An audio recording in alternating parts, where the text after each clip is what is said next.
na na na heilige Shabbat na na na na na na na heilige Shabbat na na na na na na na na na na na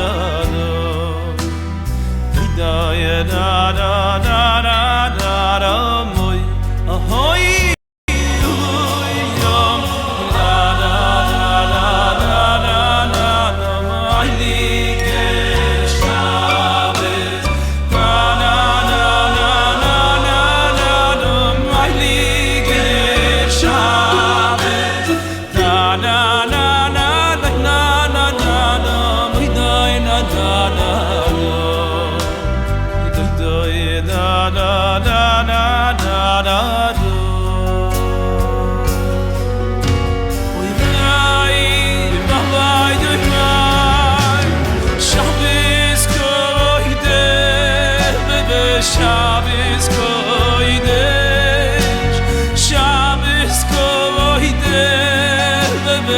heilige Shabbat na na na na no ya na na na no na na no heilige Shabbat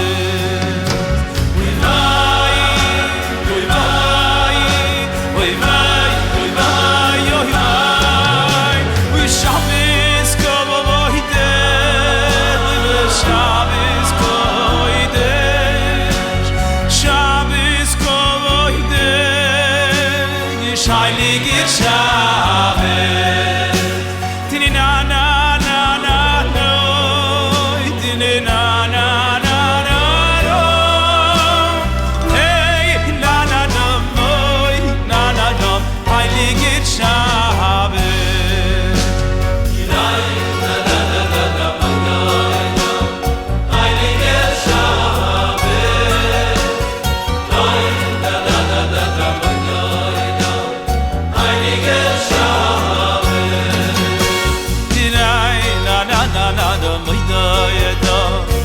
heilige Shabbat ja na na na na heilige Shabbat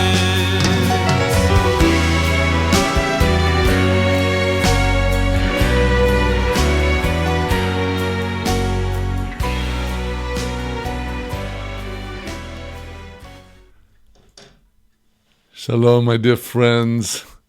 Shalom today, the 12th day of the month of Iyar of the year 5777, corresponding to the 8th of May of the year 2017.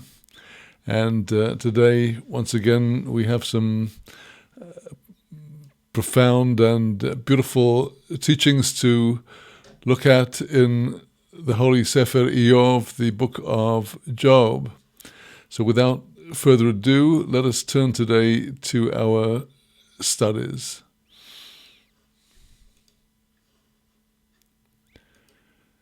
Shalom today, the 12th day of the month of Iyar of the year 5777, corresponding to the 8th of May of the year 2017. And we continue now with our studies in the book of Job, Sefer Iyov, going once more over chapter 28, this most profound and most beautiful praise of Chokhmah, of wisdom.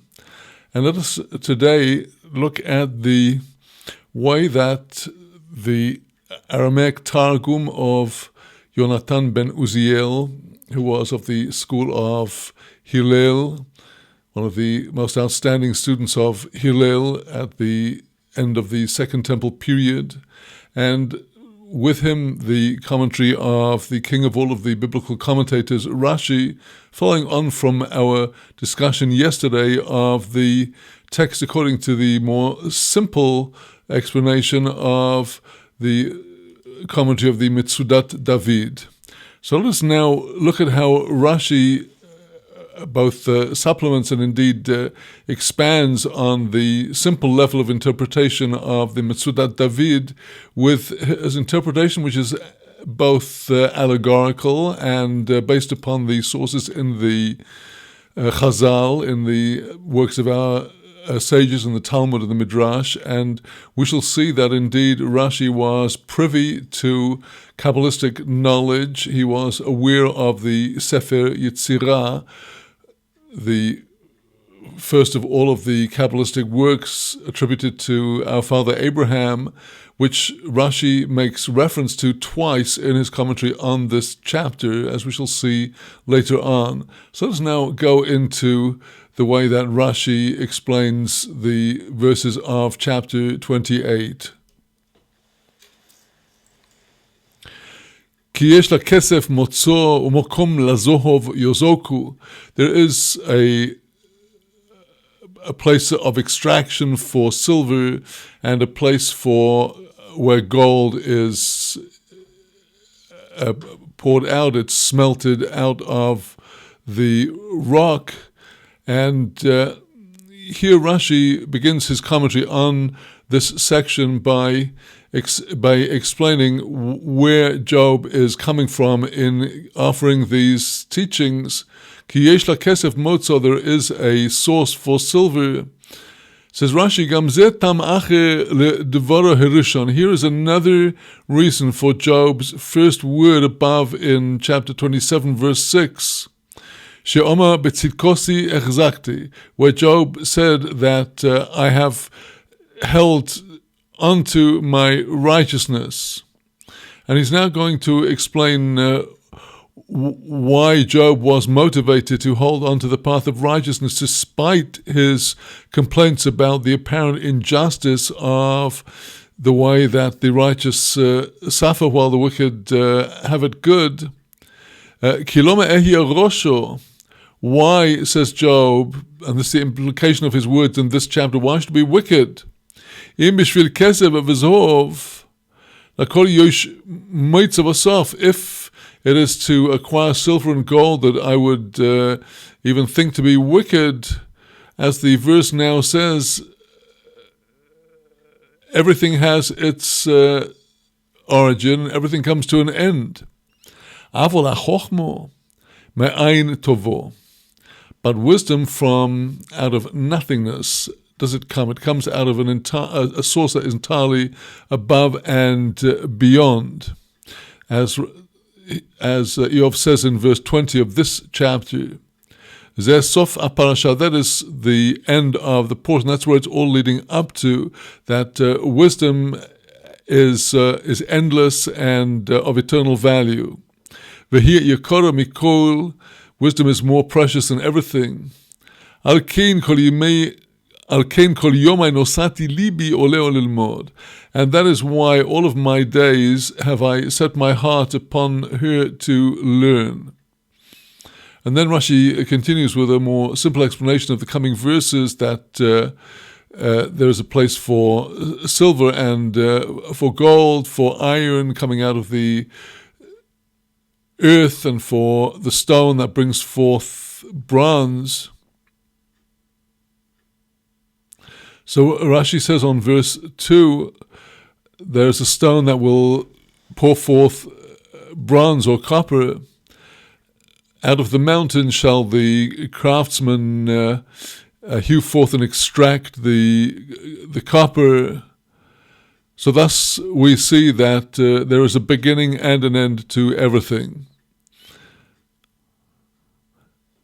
That the entire world is destined eventually to waste away, including everything that is in it. On verse 3, the verse says, God has put an end to darkness, and to every purpose he already fathoms the stone of darkness with the shadow of death. Here Rashi comments, Kate Som, who is the subject of this verse? Hamokim, this is literally the place, that is an allusion to the Creator. Mosaiti ha'chishech she'ashomayim nimlechu v'oretz tibole. When will the when will there be the darkness? Because the heavens will be wasted away. The heavens will evaporate and the earth will be wasted away. Rashi here is echoing verses in Isaiah telling us about how the present earth and the present heavens will waste away and disappear, and a new heaven and new earth will come into being. So, if so, therefore, God has put an end already to the darkness of this world. Continues Rashi, "Kol tachlis dover hu choker," to the end of everything, God is fathoming. So here the closing words of verse 3. On the word Evan, this stone, well, here is a very elusive commentary by Rashi. What is the Evan, this stone that is referred to? Evan Ophel v'tzalmoves. A stone of Ophel would be an expression of profound darkness, and Tzalmoves, the shade of death. Rashi says, this Evan, asher mishom yotzoloi chishech v'tzalmoves. From that, if we can call it a place, it is a metaphysical place, which is referred to by the expression stone, as Rashi will presently comment, that from there came forth for him, that is for God, darkness and the shadow of death. God has already fathomed the end of the place from which darkness and death come. Says Rashi, Even mokom moitzo puranis. This stone is a place from which comes forth puranus. This is retribution and suffering. Lochin nikro even moken puranus. And the reason why the word stone is used for a place from which comes forth these severe judgments and retributions, ke'odam anugev is raglo be'even sheish lo tsar. This is like a person who hits his foot against a stone, and from this there comes to him suffering. Kach shomati, this is what I have heard, says Rashi in explanation of this verse. Kamo kav tohu va'avnei bohu. And this Rashi compares with the expression in Isaiah chapter 34, verse 11, kav tohu, the line of devastation, ve'avnei bohu, the stones of desolation. These two words here are from the second verse of Genesis, v'ha'aretz oyeso tohu v'vohu, and the earth was tohu and bohu, two expressions expressing the complete desolation of the universe at the very beginning of the creation. And here in the verse in Isaiah, it speaks about kav tohu. There is a line, as it were, defining this tohu, this place of desolation and devastation. And there are avnei bohu, these stones of bohu, stones of desolation. And Rashi goes on to quote the verse in Daniel, coming at the end of the dream of Nebuchadnezzar, that out of the mountain there was hewn a stone. This is the stone that destroys the whole edifice. So here again Rashi is expressing the connotations of the word Evan in this verse, relating to the source of darkness and destruction, all very graphically expressing the concept of how all things come to an end. And looking now at Targum Yonatan, which of course precedes Rashi and to which Rashi had access, on verse 3, Sof Shave Lahashuicho, he sets an end to darkness. Ulechol Soifo, to every end, to every ultimate limit, Hu Mefashpesh Avnin Mefulomin de Metamon Nefak Hashuich V'toile Moiso. Ulechol Soifo, to every ultimate end, mefashbesh, he fathoms. And now the Targum here refers to the avanin mefulamin. These are the rounded, smooth stones, the mitamon nefak choshek, that from out of there came darkness, v'tole moiso, and the shadows of death. What is interesting about this Targum here is the expression avnin mefulamon, the stones that are rounded and smooth, because this is reminiscent of the words of Rabbi Akiva as quoted in the Talmudic tractate of Chagiga, where they're talking about the 4 sages that went into the Pardes, into the esoteric knowledge of the Torah. And it was Rabbi Akiva who warned his companions, when you get to these avonim mefulamin, when you get to these rounded stones, don't say water, water. Don't say maim. Don't say there's more than one realm. The esoteric connotations of these avonim mefulamin are very extensive. They can also be seen if we write out the 2 names of Hashem, Yud Kei Vav Kei, followed by Aleph Dalet Nun Yud, either one following the other, or by interspersing the letters Yud Aleph Hey Dalet Vav Nun Hey Yud. In either case, you start with a Yud and you end with a Yud. You start with the Yud of Havaya and you end with the Yud of Havaya. And these which allude to the higher wisdom and the lower wisdom, these are considered to be the avonim mefulamim, these rounded stones, just like the shape of a basic Yud is like a rounded stone out of which things come forth. And so God has set the beginning and the end of all things.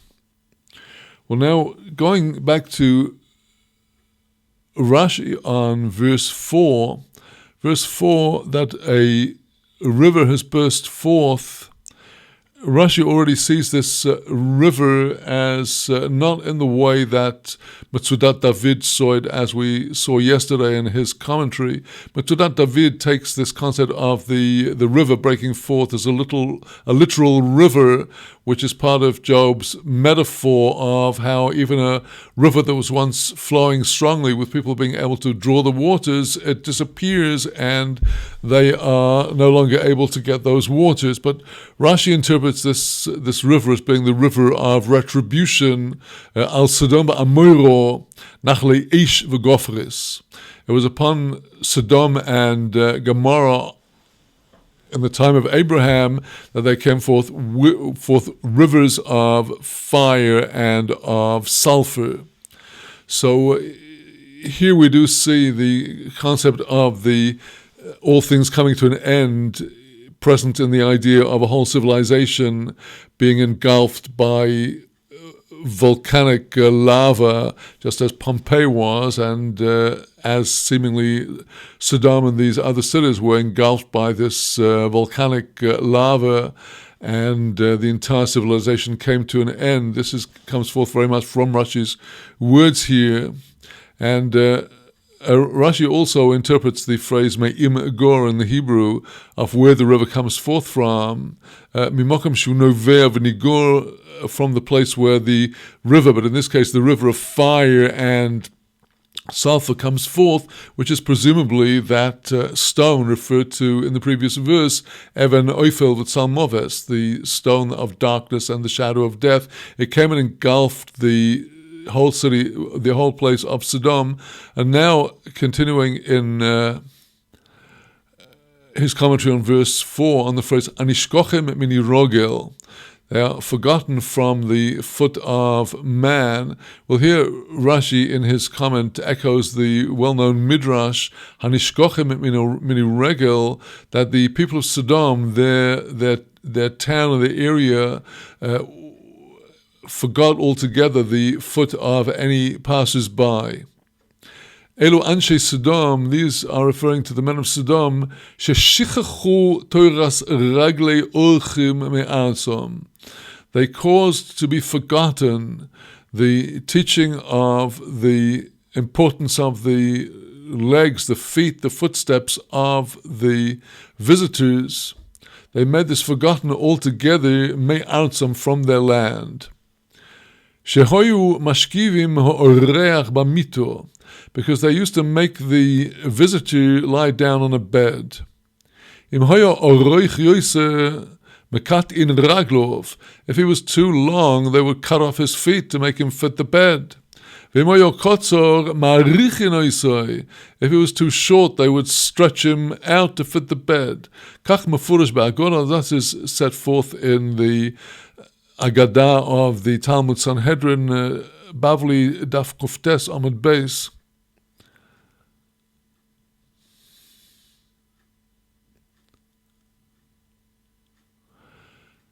So here Rashi is expressing the civilization gone mad that existed in this advanced, degenerate and corrupt culture of Sodom, where the whole place was about selfishness and the gratification of those present without allowing anybody else to have any benefit of the wonderful land that they dwelled in. And as we shall see, the Targum indeed views this land as a kind of idyllic Garden of Eden, as it was before the overthrow of Sodom. So, continuing in his commentary on verse 4, the last three words, Dalu me'enosh no'u. Dalu would appear to refer to the rivers of fire, alidei peritas nachal, through the breaking forth of this river of vengeful volcanic sulfur fire. Zeu me'enosh no, and because of that, me'enosh no, they wandered away from mankind. They were the people of Sodom entirely passed away from the world. Verse 5, Rashi takes as depicting the beauty of that land that they had. Eretz mimeno yetze lochem b'sachteu nepach k'mo esh. The land from which came forth bread, underneath it in its place it turned like fire. Says Rashi, nepach makoimo k'mo esh. It's the place of Sodom, interpreting the word tachteho as its place. Its place turned into one of fire. So continuing with the commentaries now, verse 6, in its simple meaning, would appear to continue to be speaking about this wonderful place, Makom Sapir Avoneho, a place whose stones are of sapphire, Va'afuris Zohov Lo. It has the dust of gold in that place. Well, here our Targum Yonatan does refer to the Garden of Eden. Verse 6, Targum Yonatan, V'giniso de Eden.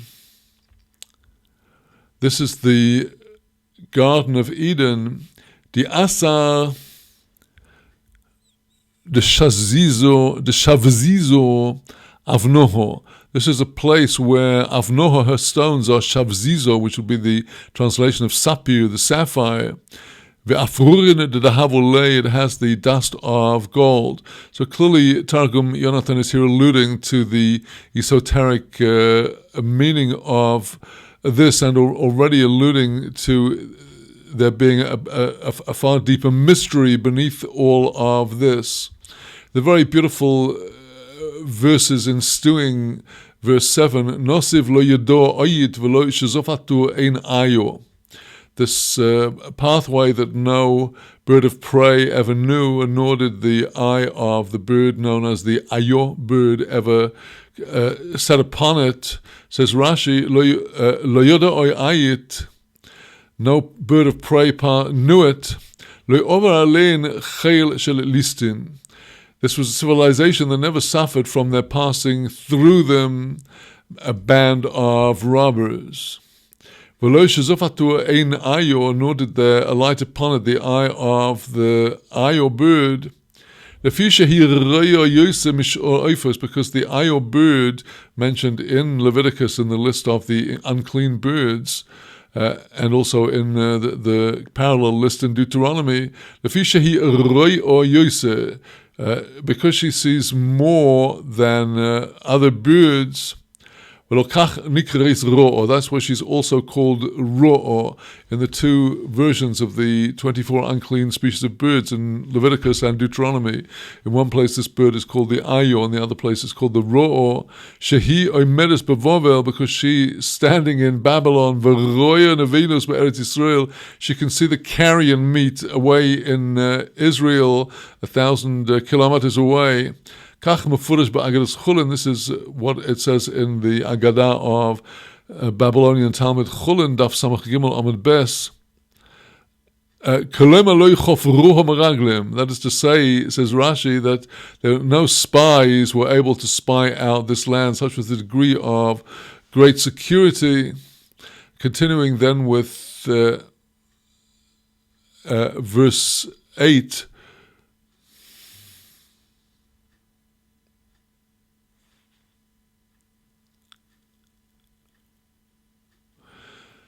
The verse says that they did not traverse this land, the Bnei Shachatz or the Shachal. Well, the Rashi here comments that these are of the 7 names are of the lion species. And after all of this depiction of the great security and Garden of Eden-like tranquility of this place, in verse 9, Rashi introduces his comment on verse 9. After all this, V'yakodesh Baruch Hu ma oso, the Holy One, blessed be He, what did He do? B'chalomish sholach yodoi, He set His hand against the flint, against the powerful stone. Hofach mishurish horim, He overturned from their very root the mountains, says Rashi. B'chalmish sholach yodo, He set His hand against the flint. V'hofach shorshei hehorem milamalo lamato, He overturned the roots of the mountains from above down below. Well, one might have thought that He would have overturned them from below up above if they were the roots of the mountain, but it would seem that the spiritual roots of the mountains are actually above their physical being, and this is what He overturned.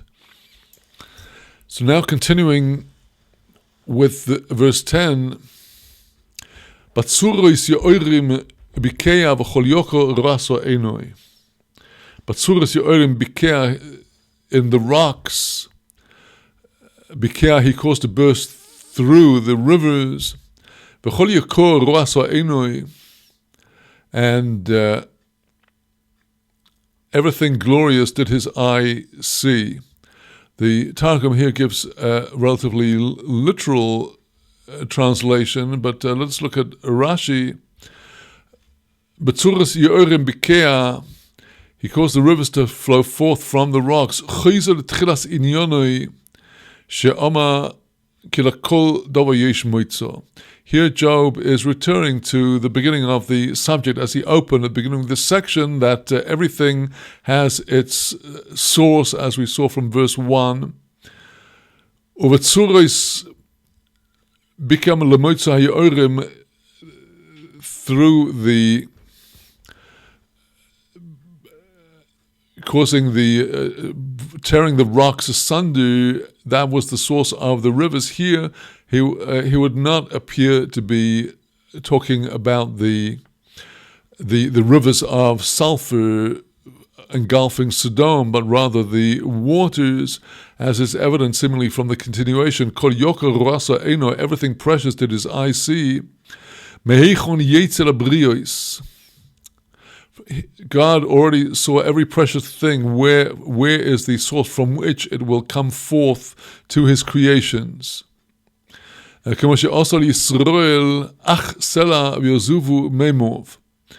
as God did to Israel in the wilderness, He said to Moses, strike the rock and the waters will flow forth. God has prepared a source for everything. And now, still talking about the sources of everything, verse 11, Rashi brings the very beautiful midrash relating to the creation of the division of the waters on the second day of creation. Mibchina horis chibeish. well, we translated this yesterday in the simple sense as being the profound depths of the rivers. He stopped up. V'sa'alumo yoitzi or. Some source called Sa'alumo, alluding to that which is concealed, Yotzi Or shall bring forth light.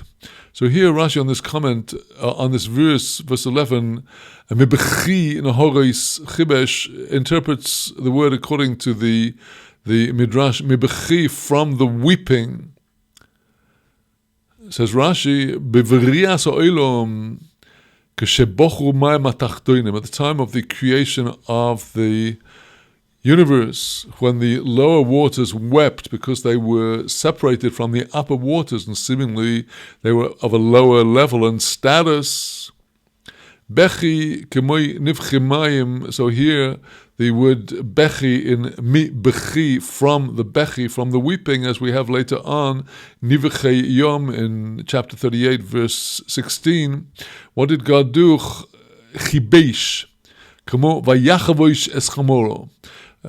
Rashi compares this to the verse in Genesis speaking about Abraham on beginning to go to the binding of Isaac. He binds up his donkey. So, in other words, God set these sources of water ready for their purpose. Sfarim Achirim, there's a different version of Rashi which says as follows: Mivki mipnei bechiyoson shel Yisrael, on account of the weeping of Israel.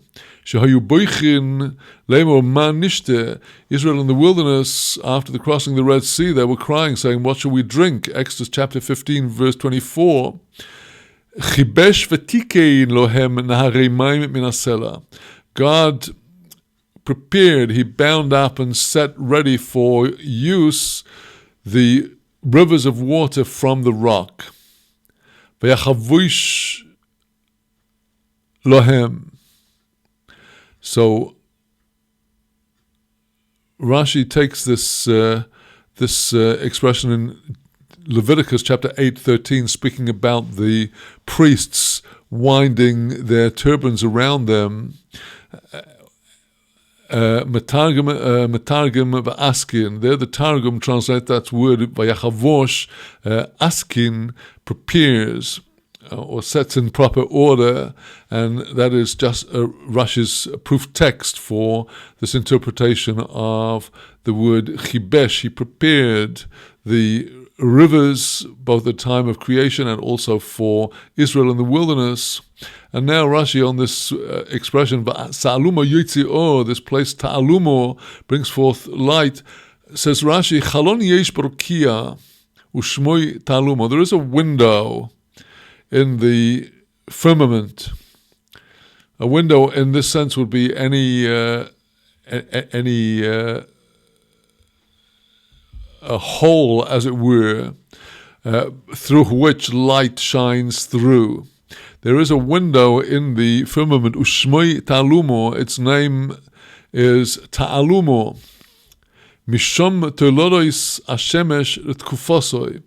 It is from there that comes forth the generations of the sun according to its season. We know that the sun moves successively in the year from north to south and south to north. During the winter in the northern hemisphere, the sun appears to move to the south, and in the summer the sun moves successfully further and further north, and it's constantly moving within given parameters. And the Pirkei de Rabbi Eliezer, the Midrash of Rabbi Eliezer, says that the sun has a given number of chalonot, windows, and through a different one each day that it shines in its progression from north to south and south to north. And here Rashi is apparently alluding to a deeper mystery of that window, which is the source of all the other windows. That will be a spiritual energy source for the light and the radiation of the sun to come down into the world.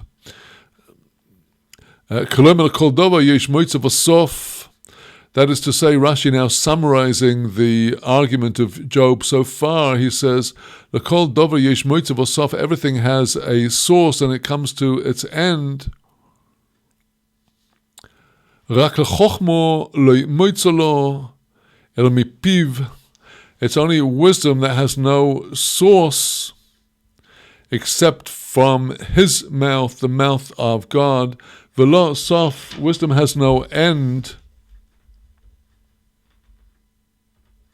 And then going straight into verse 12, wisdom out of ayin, out of no thing, no definable thing, does it come forth into existence. Rashi says straight out, so we should be in no doubt, chochmo, wisdom, ha-Torah, that is the Torah, the teaching that comes forth from God.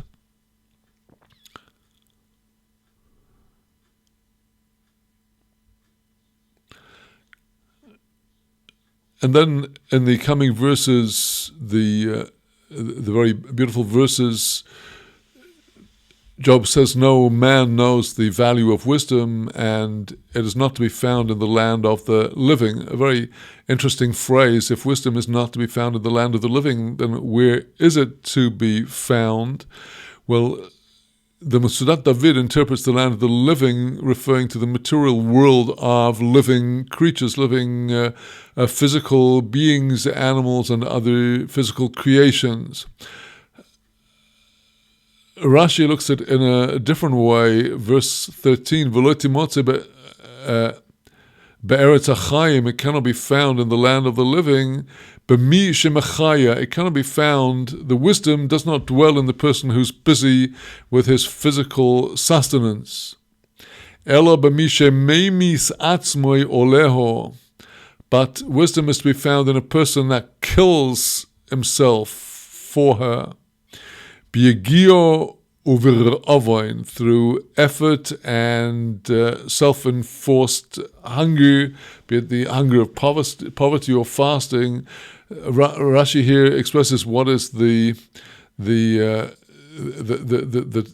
true seeker after wisdom will be willing to sacrifice everything in life, and including their physical comfort and tranquility, all in the search for wisdom. Verse 14, the series of verses, Tehom Amar Lui Vihi, the depth says she's not in me. V'yom Amar Eini Modi, the sea says she's not with me. Here Rashi gives both a more literal and a more allegorical explanation. Verse 14, Tehom Amar Lui Vihi, the depth says she's not in me. If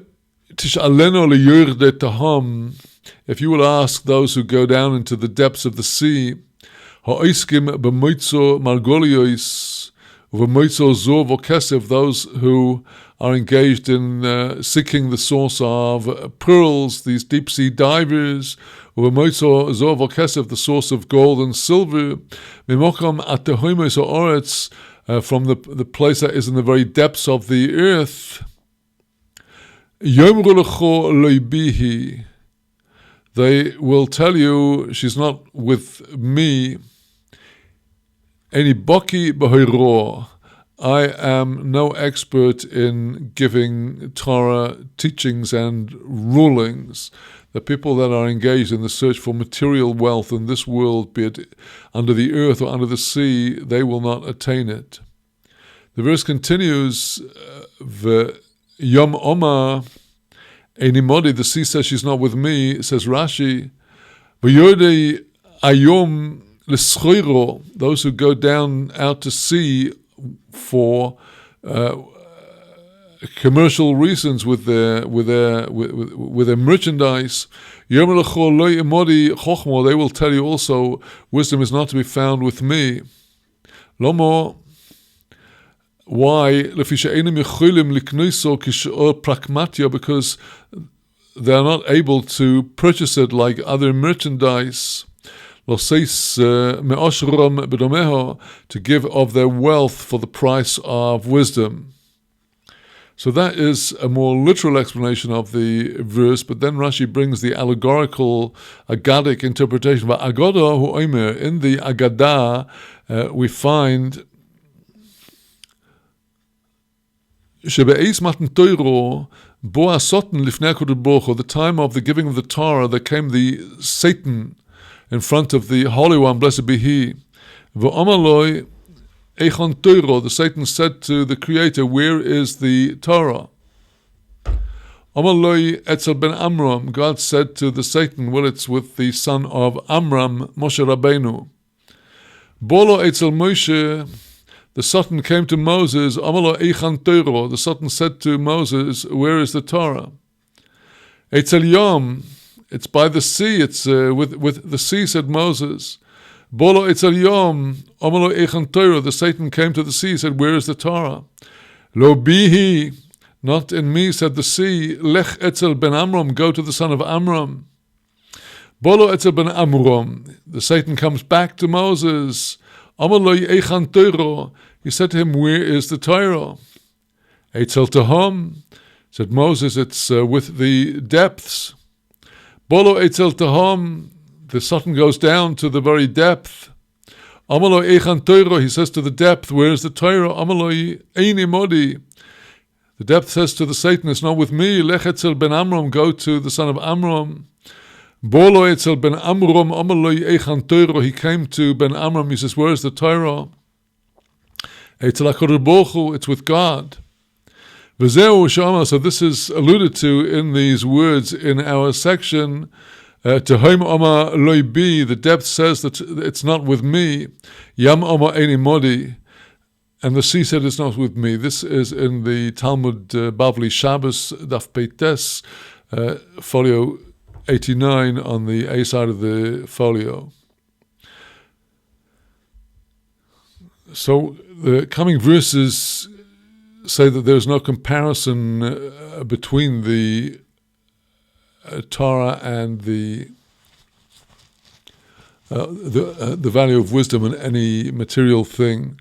Verse 15, Lo yutan segur, no gold can be given. Zov sagur, zeu zov tov. The gold that is called sagur is good gold.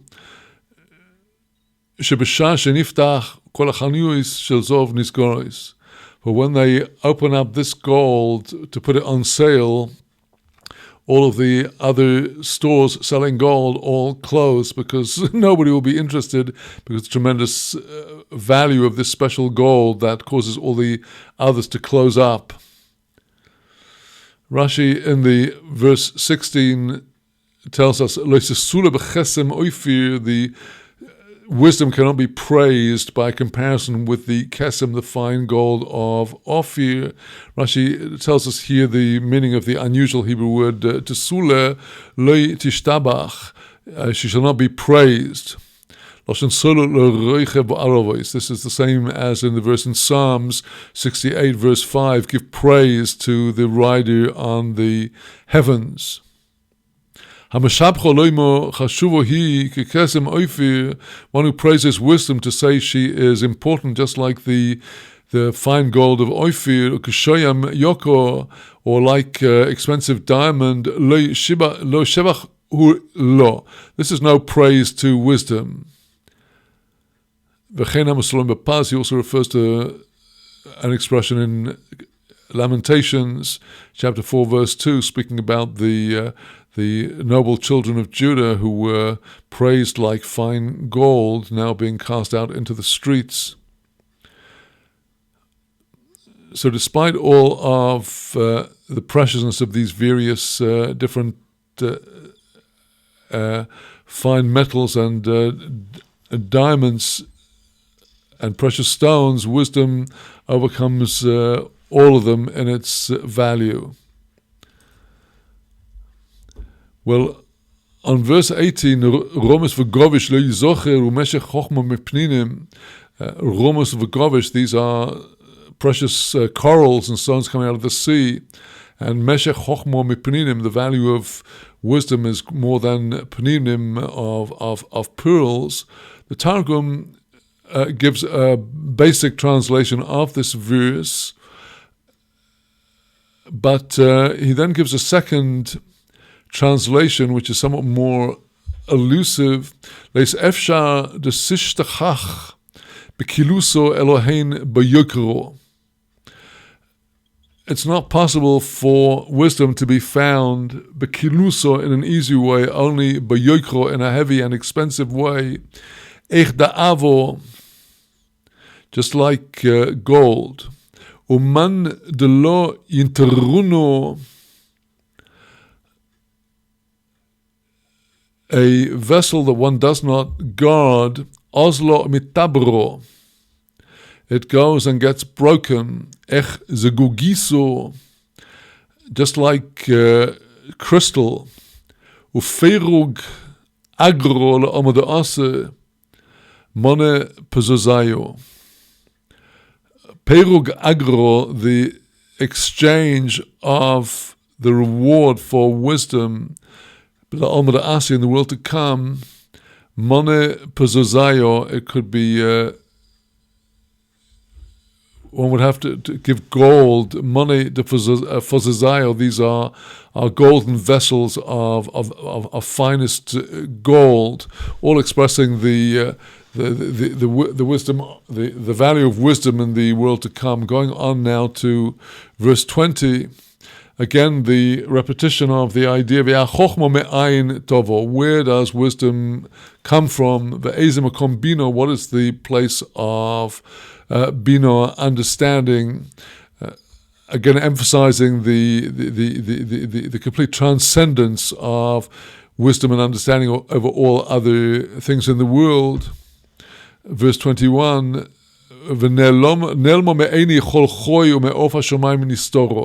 she's hidden from the eyes of all living, and from the birds of the heavens is she concealed.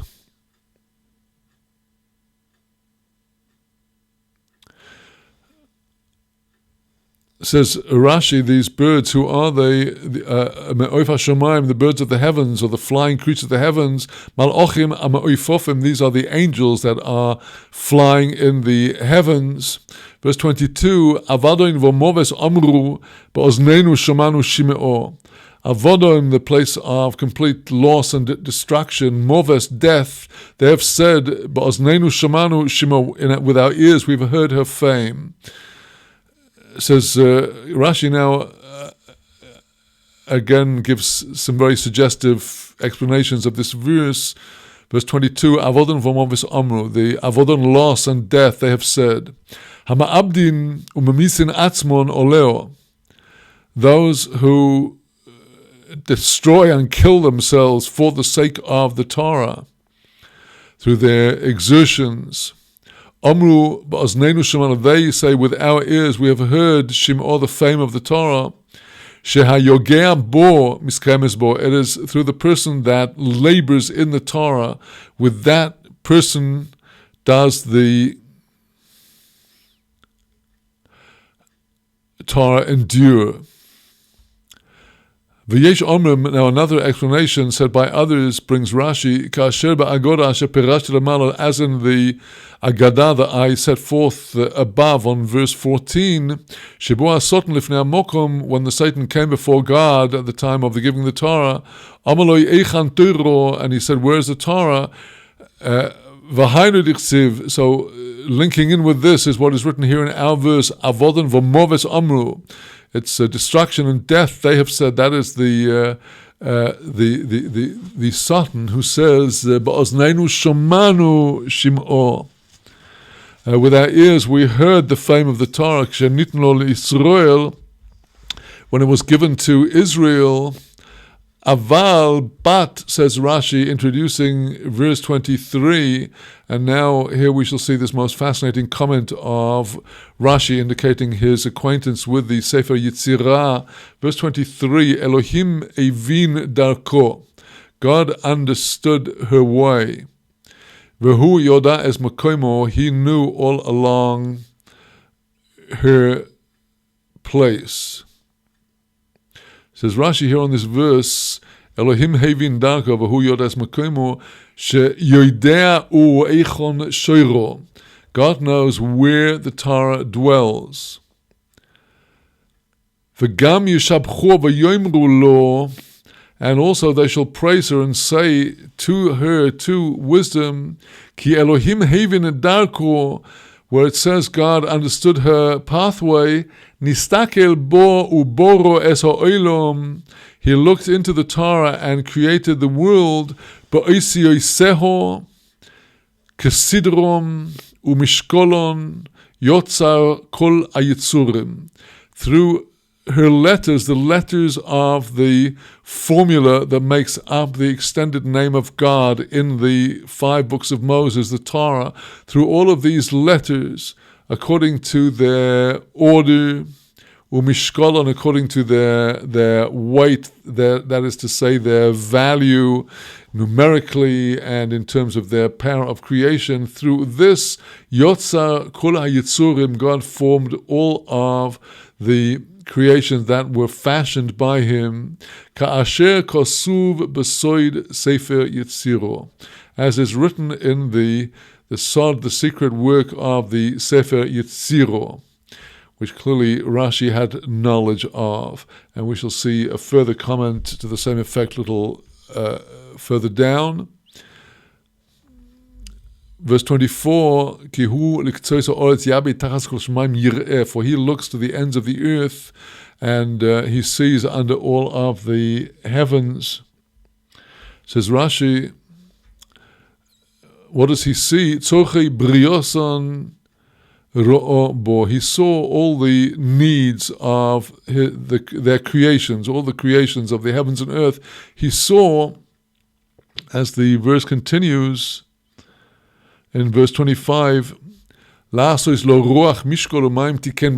make a balance for the wind, and he established the water in a measure, says Rashi here on this verse, to make in it, in the creation, or on the earth, a balance for the wind. For each land according to its strength. Likewise for the waters, according to the measure according to which each land would need water to give her to drink. There's a land that is parched, dry, in need of very much rain. There's other lands that do not need so much. Verse 26, extrapolating on this balance of the waters being distributed evenly, in his making for the rain a statute and a path for the cloud bearing the thunder. Chok, says Rashi, a law, a statute,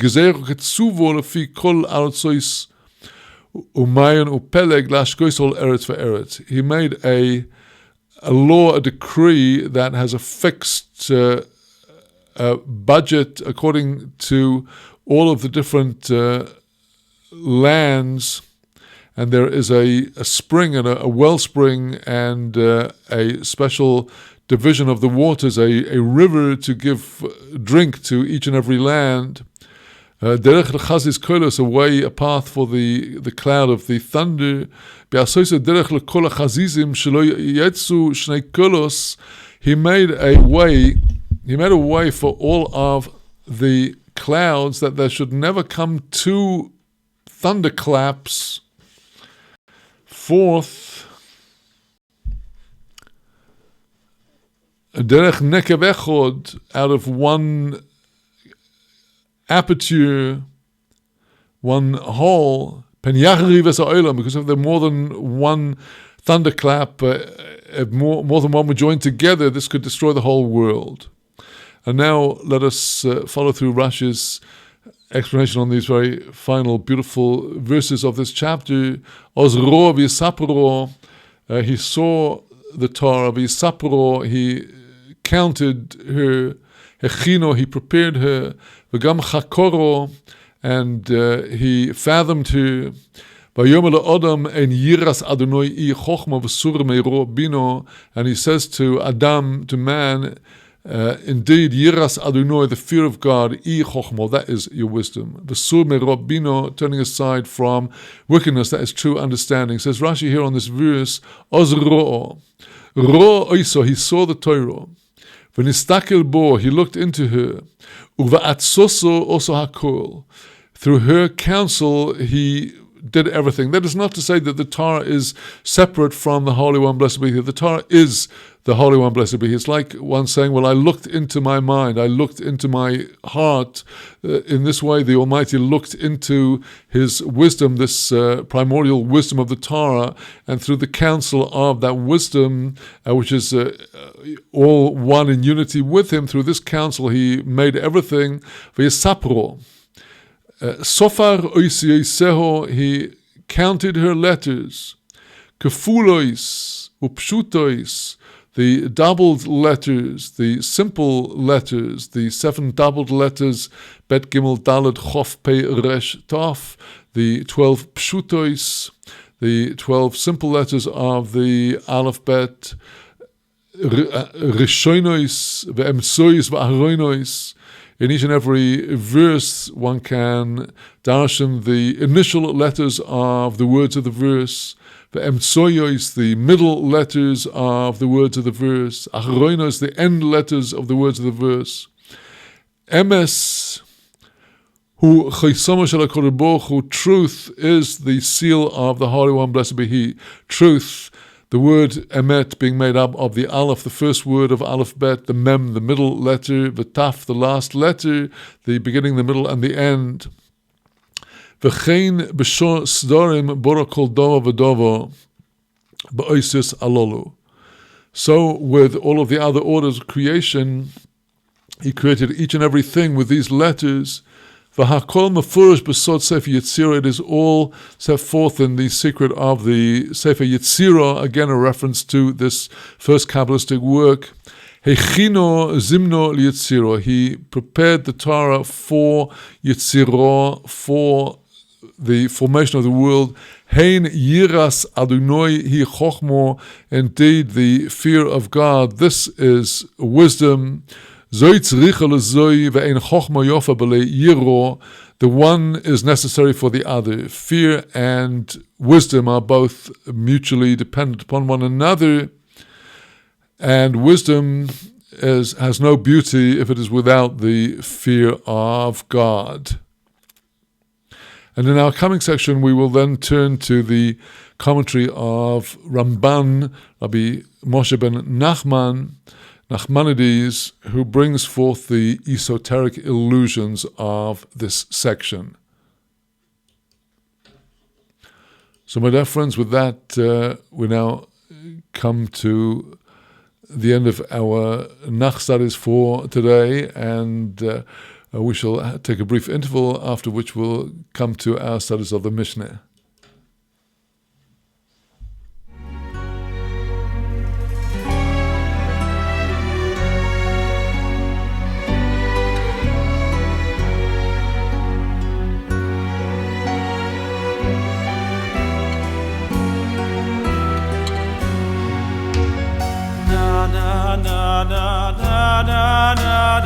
Heiliger Shabbat, na na na na na na na, Heiliger Shabbat, na na na na na na na na na na na na na Heiliger Shabbat, na na na na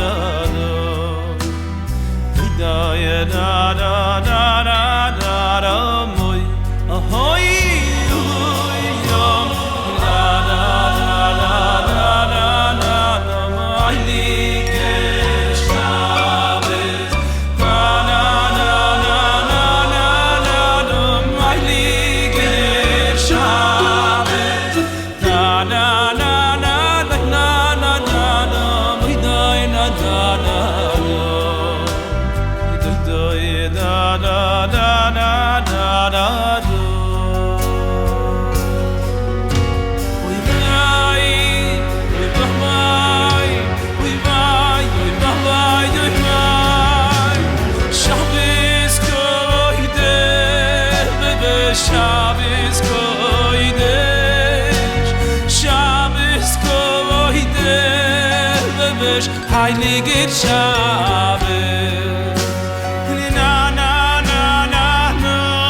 na na na, Heiliger Shabbat, we love.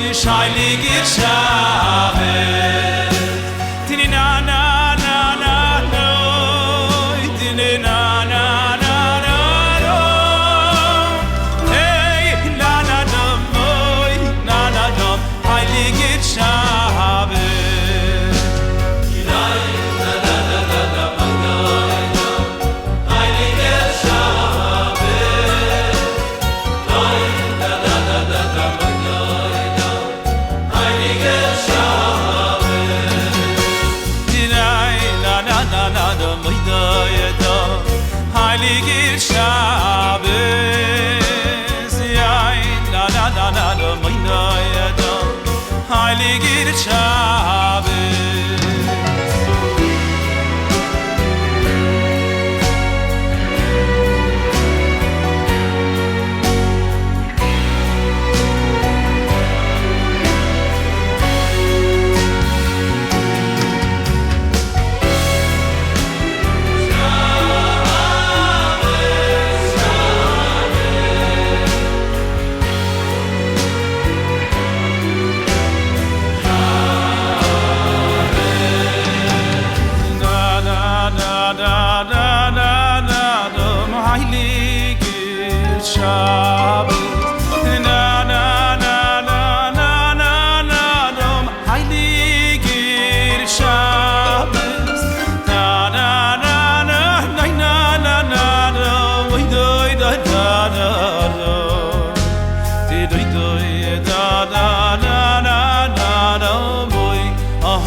Heiliger Shabbat.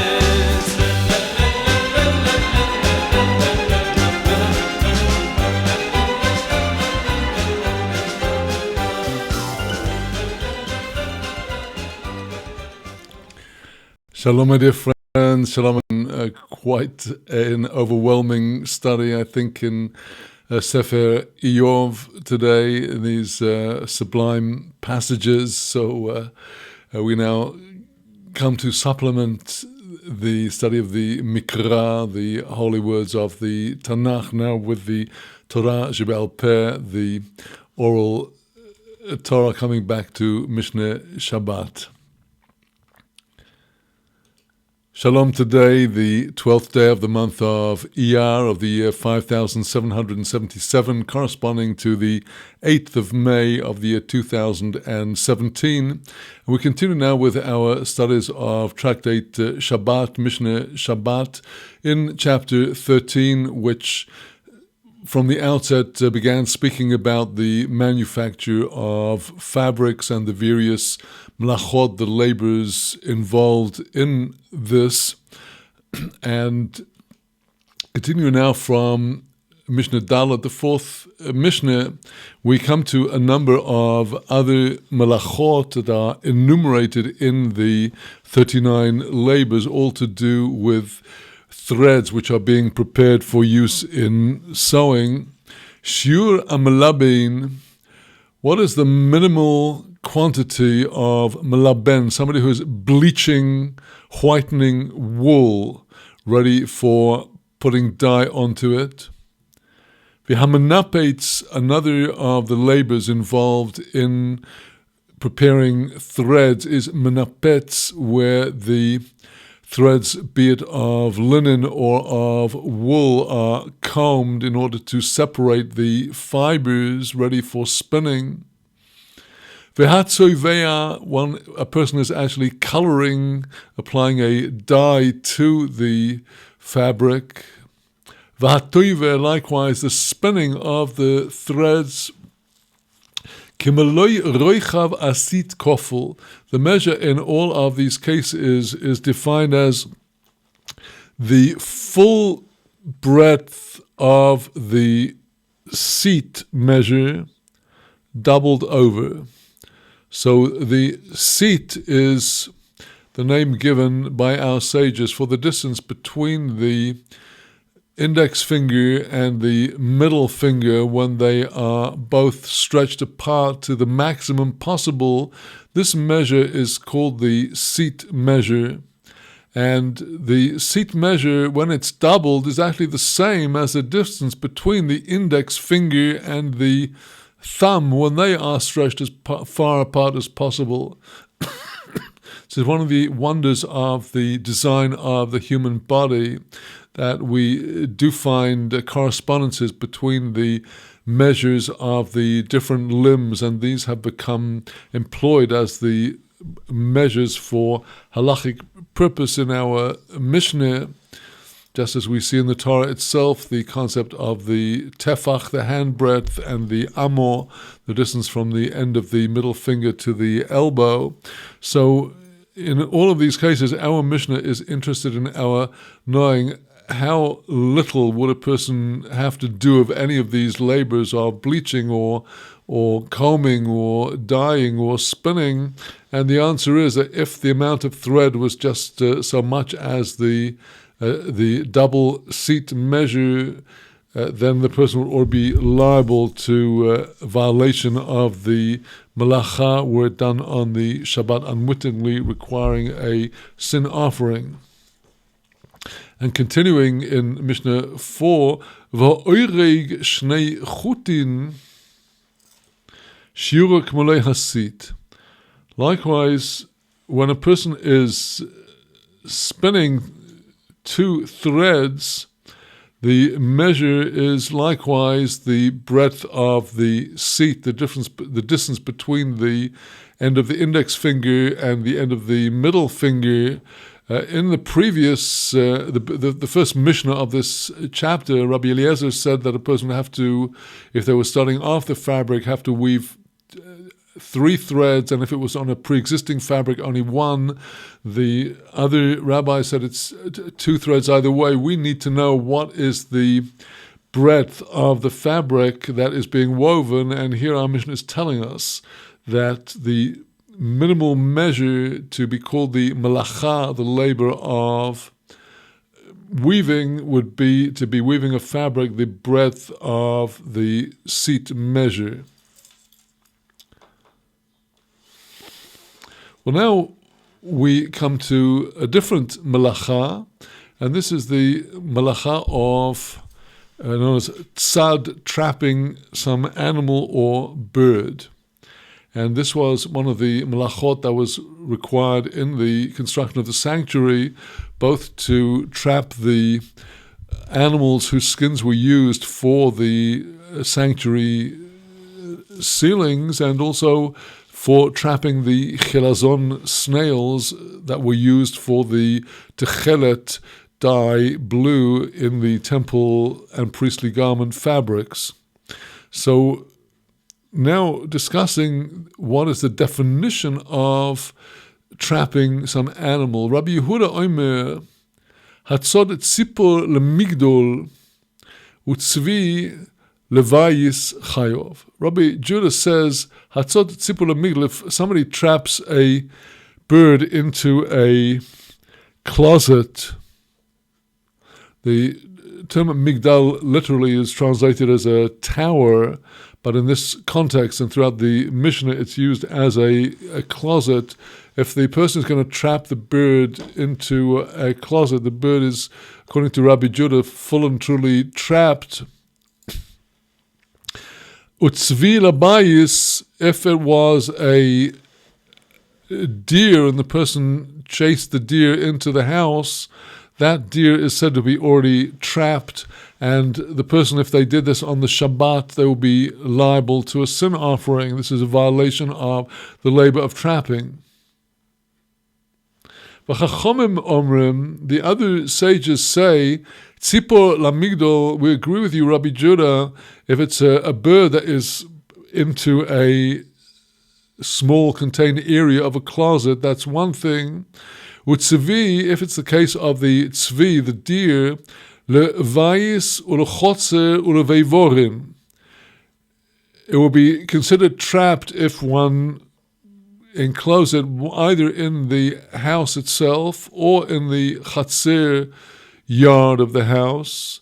Uleveivorim, the veivor is an enclosed expanse of land that might be used for having sheep or other animals, cattle enclosed in some kind of pen. So in all of these cases where the animal is brought into one of these enclosed spaces where it can't get out, that is considered to be trapping that animal on the Shabbat, carrying this liability.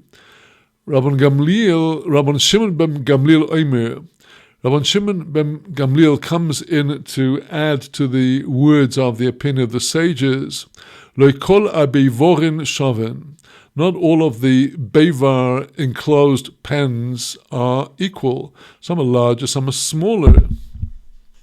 Zeh klol, here is the rule governing whether the beivar is considered to be a place that traps the animal or not. Mechusa tzido potur. If the animal, when it's in the enclosed pen, is still lacking being trapped, because if you want to go get it, you're going to have to run after it.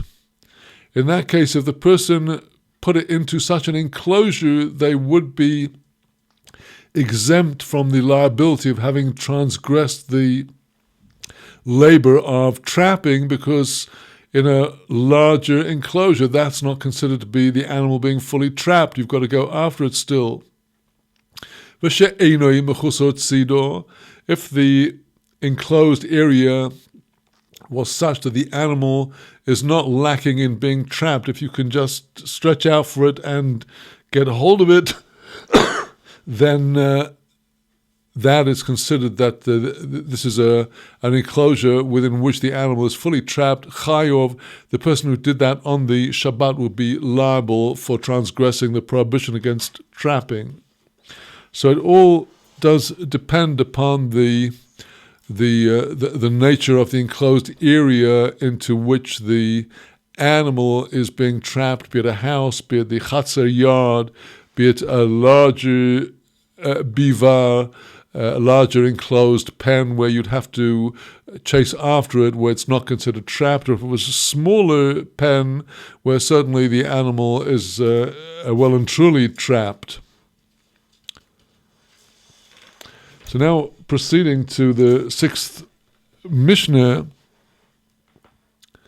Tzvi shenichnas levayis, if a deer were to enter a house, v'noal echod b'fonov, and so the deer came in by itself, and if somebody, an individual in the house, locked the door, that person is chayav, is liable for having violated the prohibition of trapping an animal on the Shabbos by virtue of locking the door, closing the door. The deer is fully trapped. Noalu shnayim peturin. If there were two people that were engaged in closing the door, the two people shared the performance of the labor, they would be exempt according to the rule that if two people do one and the same malacha together cooperatively, if it's something that either one of them could have done himself, when they do it together, they are exempt because neither is doing the entire act of labor. Lo yochol echod lin'ol v'no'alu shnayim. if one person was not able to lock the door on the deer, v'no'alu shnayim, and two people had to lock the door, chayovin, they will be liable to a sin offering for violating the melacha, since the labor could only be performed by more than one person and the two of them did it, they are liable. But Rabbi Shimon Poiter, in such a case, Rabbi Shimon exempts them from liability. In the opinion of Rabbi Shimon, which we have already encountered earlier in our tractate, for example, where two people were carrying out one and the same item, even if neither one of them could do it by themselves, and they both needed to carry out the item, Rabbi Shimon in that case exempts from liability. Likewise here, where two people do a labor that could easily be done by any one of them, then neither is considered to have done the complete labor. Where two people are needed to do the labor because to close the house, the door is so heavy, both are needed to carry it, then according to the opinion of the sages, since the two are required to do the labor, they are both liable for transgression of the labor. The opinion of Rabbi Shimon, as we see, is that they would nevertheless be exempt. So still continuing with these laws relating to the prohibition of the labor of trapping, we again discussed the division of the performance of the labor among a number of different people. We've got a deer trapped in the house in our situation here in Mishnah Zion, the 7th Mishnah. Yoshavo echod ala Pesach v'loi mil'ohu. If one of the people in the house sat at the entrance but did not fill the entrance, so the deer could actually escape.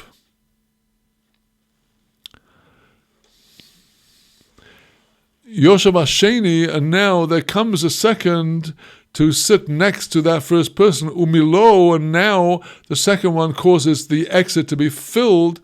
Hasheni chayov, it's the second person that is liable, but the first person who was there from the beginning is not liable because he never did anything to prevent the deer escaping.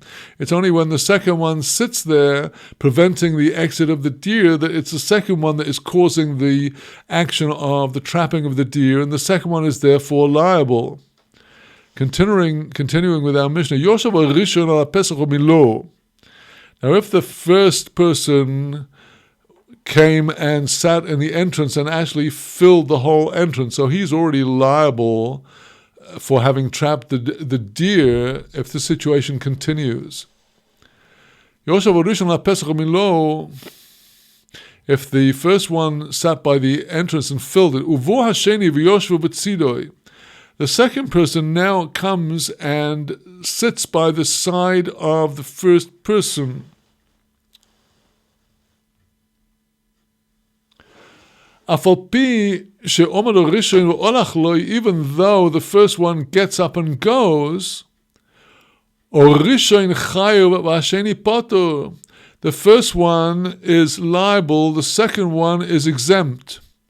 That is, even though the second one at the end of the story is actually preventing the deer from getting out, when he arrived on the scene, the first one was already sitting by the door preventing the deer from getting out. So the second one didn't add anything new to the situation. And that is why he is exempt. Even though the deer is trapped, it's the first one that is liable for having trapped the deer because it was he that caused the deer to be trapped in the first place. Ask the Mishnah, Lemor adov adoime, to what to what is this compared? It's like if a person locked up their house to guard it, and the deer was already found to be guarded in the house before the person ever locked the house. The second individual is locking the house, but he's doing it simply to guard the house, and the deer was already trapped in the house before that. And with that, we conclude our study of the 13th chapter of Mishnah Shabbat.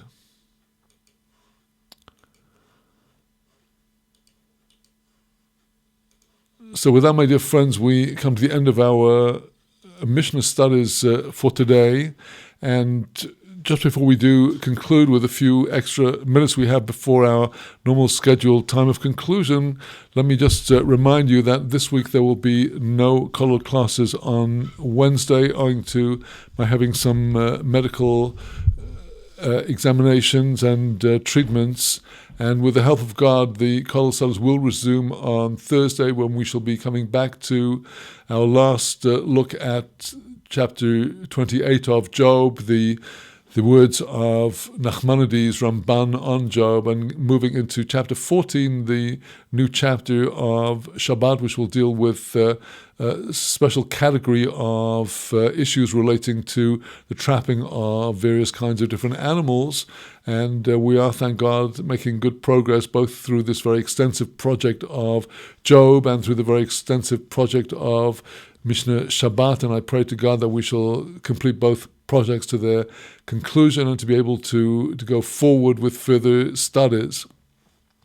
This Wednesday, in fact, is the 14th of Iyar, known as Pesach Sheni, as ordained in the Torah in the book of Numbers, Bamidbar, the third portion, Balotcha, which speaks about the first Passover observed by Israel in the wilderness, and how some of the people in the wilderness were defiled from contact with the dead and were not able to bring the Passover sacrifice at the ordained time, and how it was instituted that they would be able to bring the sacrifice 1 month later on the 14th of Iyar. And it is this day that we reach on Wednesday. And this is a joyous day, a festival day today, for remembering that God does give second chances, and let's always be aware of this and take full advantage of them. Some people have the custom of eating matzah on Pesach Sheni in commemoration of the festival.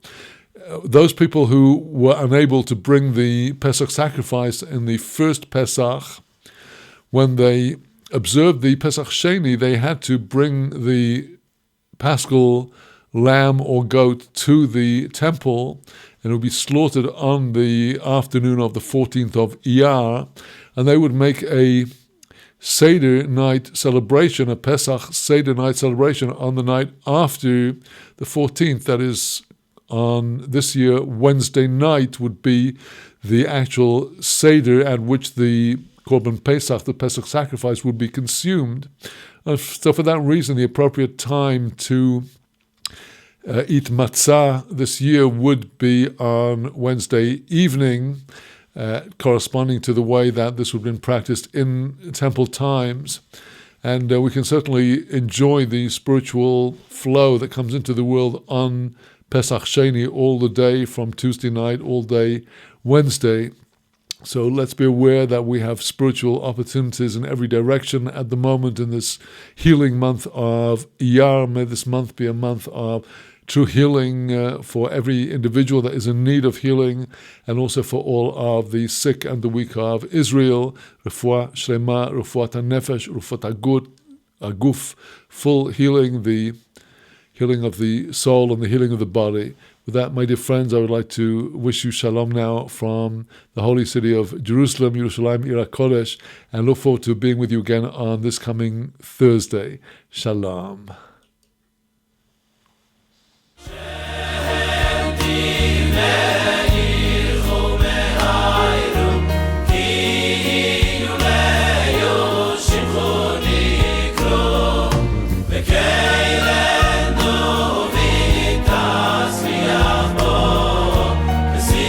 Shkoin le